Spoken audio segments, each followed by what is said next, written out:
Hi అండి, welcome to నా చిన్ని ప్రపంచం.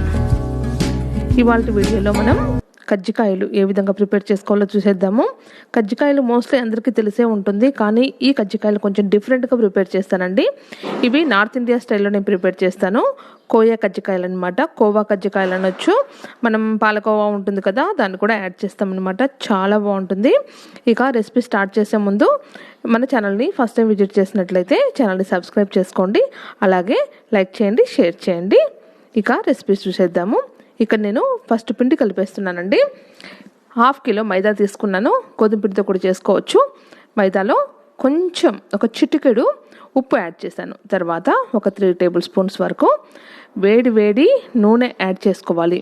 వేడి నూనె యాడ్ చేసి కొంచెం సాల్ట్ యాడ్ చేసి బాగా మిక్స్ చేయాలండి. ఈ మిక్స్ చేయడం వల్ల ఏంటంటే పైన ఉండే డొల్ల క్రిస్పీగా వస్తుంది. అంటే సాఫ్ట్ అండ్ క్రిస్పీ అనొచ్చు అనమాట. మనం నోట్లో పెట్టుకొని కొరకంగానే చాలా ఈజీగా నలిగిపోతుంది అనమాట. ఆ విధంగా చూడండి, ఈ విధంగా లడ్డుకు వచ్చేలాగా కలుపుకోవాలి. తర్వాత వాటర్ యాడ్ చేసుకొని ఈ విధంగా గోధుమ పిండి మనం చపాతీకి ఏ విధంగా తడుపుకుంటామో ఆ విధంగా తడుపుకోవాలి. బాగా చేతులతో నలుపుకుంటూ తడుపుకోవాలండి. దీన్ని ఒక 10 నిమిషాలు పక్కన పెట్టుకోవాలి. ఇది పచ్చికోవా అండి. అంటే మనకు స్వీట్ షాప్లో దొరుకుతుందండి పచ్చికోవా. దీపావళి సీజన్లో ఎక్కువగా దొరుకుతుంది. అది ఆ విధంగానే మనం యాడ్ చేసుకోకుండా కడాయిలో వేసేసి దాంట్లో వాటర్ కంటెంట్ ఉంటుందండి. వాటర్ కంటెంట్ అంతా పోయేంత వరకు మనము బాగా ఫ్రై చేసుకోవాలి. దీన్ని చల్లార్చి మనం బాగా నలుపుకోవాలన్నమాట, ఉండలు లేకుండా. అదే కడాయిలో ఏం చేయాలంటే 2 టీ స్పూన్ల గీ యాడ్ చేసుకోవాలండి. తర్వాత డ్రై ఫ్రూట్స్ సన్నగా తరుక్కొని దాన్ని యాడ్ చేసుకోవాలి. దీన్ని బాగా ఫ్రై చేసుకోవాలి దూరగా వచ్చేంత వరకు. ఇక్కడ క్లిప్పింగ్ మిస్ అయిందండి. ఇందులో కొబ్బరి పొడి యాడ్ చేసుకోవాలి. కొబ్బరి పొడి యాడ్ చేసేసాను. అది మా వారు డిలీట్ చేశారనమాట ఆ క్లిప్పింగ్. దీన్ని కూడా బాగా ఫ్రై చేసుకొని పక్కన పెట్టుకోవాలి. తర్వాత అదే కడాయిలో నెయ్యి యాడ్ చేయకుండా, అంటే మనం డ్రై రోస్ట్ చేసుకోవాలండి. ఈ సుజీ అంటాం కదా, బొంబాయి రవ్వ, దాన్ని యాడ్ చేసుకొని బాగా ఫ్రై చేసుకోవాలి. ఫ్రై చేసుకున్న తర్వాత అందులో మనము ముందుగా ఫ్రై చేసి ఉంచిన డ్రై ఫ్రూట్స్ అండ్ కొబ్బరి పొడి దాన్ని యాడ్ చేసుకొని బాగా మిక్స్ చేసుకోవాలి. ఇప్పుడు ఇందులో మనము కోవా మనం పక్కన నలిపి పెట్టాం కదా, దాన్ని యాడ్ చేసేసుకొని బాగా మిక్స్ చేసుకోవాలి. మిక్స్ చేసుకొని చల్లారనివ్వాలండి. చల్లారిన తర్వాత మనకు కావాలంటే బెల్లం పొడి కానీ షుగర్ పౌడర్ కానీ యాడ్ చేసుకోవాలి. నేను ఇక్కడ బెల్లం పొడి యాడ్ చేస్తున్నానండి. ఈ బెల్లం నేను మిక్స్ చేసేటప్పుడే నేను ఇలాచీ కూడా యాడ్ చేశానండి. బెల్లంతో పాటు ఇలాచీ కూడా బాగా నలిగిపోయింది. దీన్ని మొత్తాన్ని బాగా మిక్స్ చేసుకోవాలి. మిక్స్ చేసుకొని మనము కజ్జికాయ చేసుకోవాలి. చూడండి, పిండి బాగా నానిపోయింది. ఇప్పుడు దీన్ని చిన్న ఉండలుగా చేసుకొని చిన్న ప్లేట్స్గా చేసేసుకొని కజ్జికాయలు అల్లేసుకుందాం. చూడండి ఎంత సైజులో. దీన్ని పల్చగా చరుచుకోవాలండి. మనం చపాతీ కర్రతోటి పూరిలాగా ఒత్తుకోవాలి.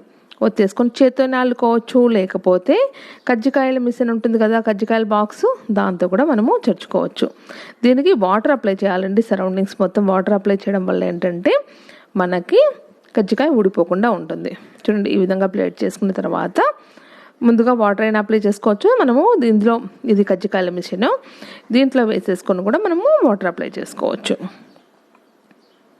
మనం నూనెతో అయినా సరుచుకోవచ్చు అండి. ఈ ప్లేట్స్ పిండితో అయినా సరుచుకోవచ్చు. ఇక్కడ ఈ విధంగా కజ్జికాయల బాక్స్ మీద ఈ విధంగా చపాతీ రేకు అంటే పూరి లాగా ఒత్తుకున్న దాన్ని వేసేసి లోపల స్టఫింగ్ చేసుకోవాలి. స్టఫింగ్ మొత్తం రెడీ అయ్యింది చూడండి. దీన్ని ఫిల్ చేసుకొని మనము 2 జాయింట్స్ చేసామంటే మన కజ్జికాయ రెడీ అయిపోతుంది అనమాట. చాలా ఈజీ కదా. కజ్జికాయలు అల్లడం మోస్ట్లీ చాలా వరకు రాకపోవచ్చు. ఈ మెథడ్ అయితే ఈజీగా ఉంటుంది. చూడండి, ఈ విధంగా మనము వాటర్ అప్లై చేసేసుకొని 2 జాయింట్ చేసామంటే 2 సైడ్స్ మనకు కజ్జికాయ రెడీ అయిపోతుంది. తర్వాత అన్నీ ఈ విధంగానే చేసేసుకొని మనం డీప్ ఫ్రై చేసేసుకోవడమే అనమాట. ఈజీ కదా ఫ్రెండ్స్. ఈ మెథడు కజ్జికాయలు అల్లడం రాని వాళ్ళు, నాకు కజ్జికాయలు అల్లడం వచ్చండి, నేను ఆ మెథడ్ కూడా మీకు చూపిస్తాను. మీకు ఏ మెథడ్ ఈజీగా ఉంటే ఆ మెథడ్ ఫాలో అవ్వండి. ఓకేనా ఫ్రెండ్స్. ఈ షుగర్తో చేసేదానికన్నా బెల్లంతో చేసేది అయితే చాలా అంటే చాలా టేస్టీగా ఉంటాయండి. నమ్మరు అస్సలు ఇంత టేస్టీగా ఉంటాయా అని చెప్పేసి. మోస్ట్లీ మనము పుట్నాల పొడితో కానీ రవ్వతో కానీ చేస్తూ ఉంటాం కదా కజ్జికాయలు. ఒకసారి ఈ విధంగా ట్రై చేయండి. అస్సలు ఇంకా జన్మలో ఆ మెథడ్ వదిలేసి ఈ మెథడ్లోనే చేస్తారనమాట. అస్సలు మర్చిపోరనమాట, అంత టేస్టీగా ఉంటాయి. చూడండి, చేతితో కూడా ఒత్తేస్తున్నాను. ఒక రేకు నుంచి వేళ్ళపైన వేసేసుకొని పిండిని స్టఫ్ చేసుకొని ఈ విధంగా మనము అల్లుకోవాలన్నమాట. ఒకవేళ ఇలా అల్లడం మీకు రాకపోతే మీకు ఒక సింపుల్ టెక్నిక్ చెప్తాను, ఫాలో అవ్వండి. మనం చపాతీకి పిండి తడుపుకుంటాం కదా, ఆ చపాతీ పిండి కొంచెం ఉండలాగా చేసేసుకొని పిండి ఏమి స్టఫ్ చేయొద్దండి, చేత్తో ఈ విధంగా ఒత్తుకుంటూ ఒక సైడ్ ఒత్తేసి ఇంకో సైడ్ పైకి లాగడం. అంటే తంబ్ ఎక్కువ మనకు యూజ్ అవుతుంది, బొట్టన వేలుతో మాత్రమే ఇది ఎక్కువగా చేయగలుగుతాం అనమాట. ఈ విధంగా చేసేసుకోవడమే. ఇలా అన్నీ చేసేసుకొని మనం డీప్ ఫ్రై చేసుకోవాలి. ఆల్రెడీ ఆయిల్ కూడా పెట్టేశానండి, ఆయిల్ కాగుతూ ఉంది. ఆయిల్లో వేసేసుకుందాము. ఇలా అన్నీ వేసేసుకొని మనం రెండు వైపులా తిప్పుకుంటూ కాల్చుకోవాలండి, మంచి కలర్ వచ్చేంత వరకు. క్రిస్పీగా తయారవుతాయి. హై ఫ్లేమ్లో మాత్రం కాల్చొద్దండి, పైన మాత్రం రెడ్ కలర్ మంచి కలర్ వచ్చేస్తుంది, లోపల మాత్రం ఫ్రై అవ్వవు. అందుకోసమే మంటని మీడియం ఫ్లేమ్ కన్నా కొంచెం తక్కువగానే చేసేసి మనము కాల్చుకోవాలి. ఇలా చూడండి, ఫ్రై చేసుకున్నాం కదా, ఇప్పుడు రెడీ అయిపోయి వీటిని పక్కకు తీసేసుకోవచ్చు. ఈ విధంగా అన్నీ చేసేసుకోవడమే అనమాట. సింపుల్ అనమాట. కానీ నార్త్ ఇండియా స్టైల్లో ఒక్కసారి ట్రై చేయండి ఫ్రెండ్స్, చాలా చాలా బాగుంటాయి. యాక్చువల్గా మన సైడ్ చేసేటివి డొల్ల అంత గట్టిగా ఉంటుంది, నమిలి నమిలి పళ్ళు నొప్పులు పుట్టుతాయి అనమాట.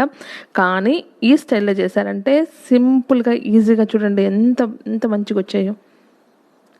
ఇది ఫ్రెండ్స్ ఇవాళ రెసిపీ, మీకు అందరికీ నచ్చింది అనుకుంటున్నాను. మీరు ఈ దివాళీకి ట్రై చేసి ఎంజాయ్ చేయండి.